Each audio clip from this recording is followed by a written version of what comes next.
Okay, I'm back with step 2. We had a little issue earlier. My computer had no room left on its memory, so I had to erase a few things. Anyway, I'm back. I finished the bird. I'm going to show you that, and I'm going to show you part of the alligator as well. So here is the bird. Now it's totally covered. You can see his tail's still a little bit floppy, but that's okay. It'll harden up. We only have our first round of paper mache on. Okay, so you can see she's totally covered. All right, and I'm gonna actually take this and put it outside in the sun to dry. And should dry overnight. It's not very big. And I'm just laying it, you can either lay it sideways, just use a container that you have, so that the least amount of what's called the surface area, the least amount, think about the area of the carpet. That's all the inside when we sit on the area. We want to have the least amount of area touching so that it dries all the way around. The air will get to it. Okay, so here you go. See how I've got her sitting there? Whatever, and I could even later on today go turn her around. All right, so I'm going to put her on there and take her outside. And here I'm going to show you, I'm going to go back down to the alligator, to my desk so you can see it. Okay. Here we go. So here's that alligator. Okay, and I've covered around his tail. I've got 2 of his legs attached, and I wanted to show you how I finished off his other ones. I made these with tin foil, but you can make them with cardboard, whatever. And I'll just show you how I'm covering it. So here's one of the legs with the tin foil, and I'm going to start by just covering it all with some layers of paper and mache glue. Here we go. All right. Get it all covered. And get into where those little claws are.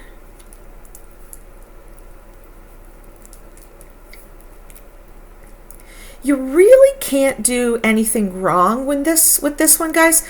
The only issue is making sure that you make everything as smooth as you can. All right, so take the time to smooth around all the little edges. And again, I've got lots of paper mache glue on my hands, so I'm just going to go right back in there with the glue on my hands instead of getting it wet again. Okay, and there's his other front claw. So I have these 2 front legs, claws, and you can see I've got them sitting. So what I'm going to do is just come up here, and I'm going to flip them over. And see how I'm just holding it there? What I'm going to do is just make sure I've got them in the right spot here. Let me check and see where the other ones are. It looks about right. And then what I'm going to do is just get a bunch of pieces ready. And I'm going to use the paper mache and the paper here to stick this on. And it's not going to be stuck on like with tape. It's not that good. You can just see. I was just checking where it was going to go. All right, here we go. In this part, you might need an extra hand to help you out. It can be a little bit tricky. But there we go. Just gonna hold him up like this. He's so slimy that it's hard to hold. Okay, so I'm just covering over and gluing him down, gluing it all down. And again, I'm gonna go on another direction, a different angle.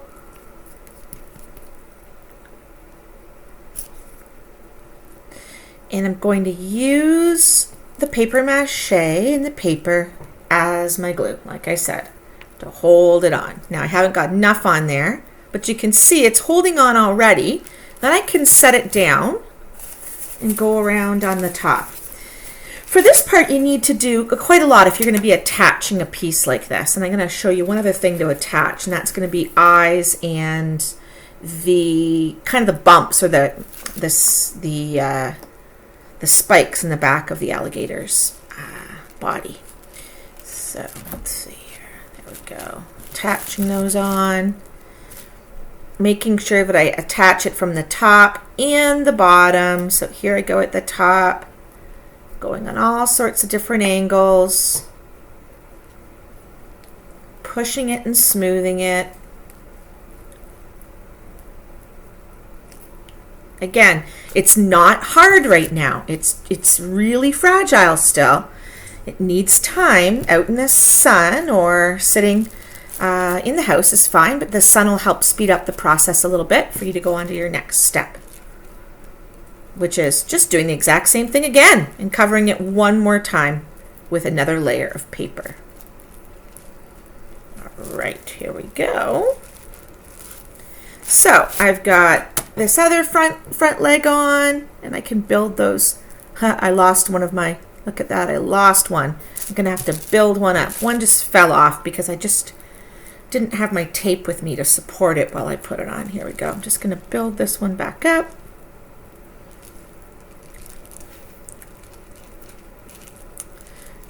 There we go. Apparently Miss G's got some do-to-do sounds while she's doing it.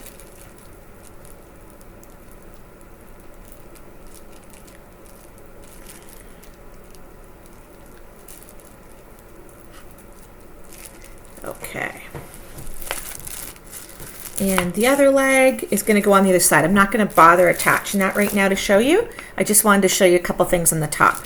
Okay, so you can see these are moving right now because they're not dry. Those joints need to dry up and get another layer of paper mache tomorrow or later on tonight if it's dry enough before they'll be solid. Okay, so I want to show you how to make my alligator's eyes. So I took a ball of paper and I'm just going to build up, make it all smushy. I'm going to build it up, and you know they're going to be right around in front of, let's see if I put them sideways if you can see.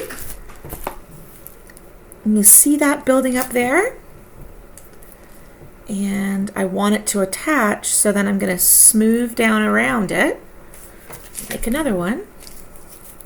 And I can do the same thing. I haven't covered around his mouth yet, but I can do the same thing after we can add in teeth, or I can do the same thing. I can fold and make some teeth shapes and stick them in the mouth. Let me make one more so I can show you. So here's that other, we know that alligators and crocodiles have that really bony ridge above the top of their snout, their nose, and their mouth, where their eyes sit. So here's my bony ridge, and when I add when I'm able to go back and paint this and I add that color in, it'll look awesome. They'll really stand out and it'll totally look three-dimensional. That's the thing about sculpture. You just play around with it until you get it exactly the way that you like it. Okay. And I'm just going to build a little bit more around this one. All right. Okay. So I hope you can see I've built up those two eye bulges there, and I've got a tooth I added on that side. All right. And I'm not going to keep showing you the video because it's going to keep going on longer and longer, but that's exactly what you do. Now, when you've got yours all covered and you've built up, oh, if you wanted to build up little spikes on the back, same thing. I could just take paper, fold it up. Okay, can you see that? And, oops, I should have ripped it first. Okay, there's my one of my spikes, and I just use another piece of mache and I just hold those spikes down. What you have to do is you have to make a bond or a connection between the piece that you want to add and your form, your basic form. And so you do that by using the paper mache pieces to glue it down to the base, to the form. All right, and so I'm just going to add a few more of those. I had a student last year make a really awesome shark, and they made this great dorsal fin, and oh, it was awesome by just attaching like this. Okay, there we go. All right. Okay, so you can see one. Now, there's not really that spiky. They're more kind of, they're a bit more rounded, aren't they? But anyway, I could make those little nubs all over the back of my alligator. All right, so I'll finish that off. And then this is going to go sit outside with my bird. They're both going to go sit outside and dry. You want them completely dry. And then you're going to do the exact same thing over again and put one more layer of paper mache. 2 layers should be lots, okay? So finish this off, leave it out to dry. It could take a day or 2, depending on how much extra glue you got on, and knowing you glue monsters, that could be a lot. And then exact same thing, make the paste, cover it over, okay? I can't wait. So the next step is going to be you seeing mine all dried and ready, and we'll paint them. Okay? Have a great day. Get out there in the sun.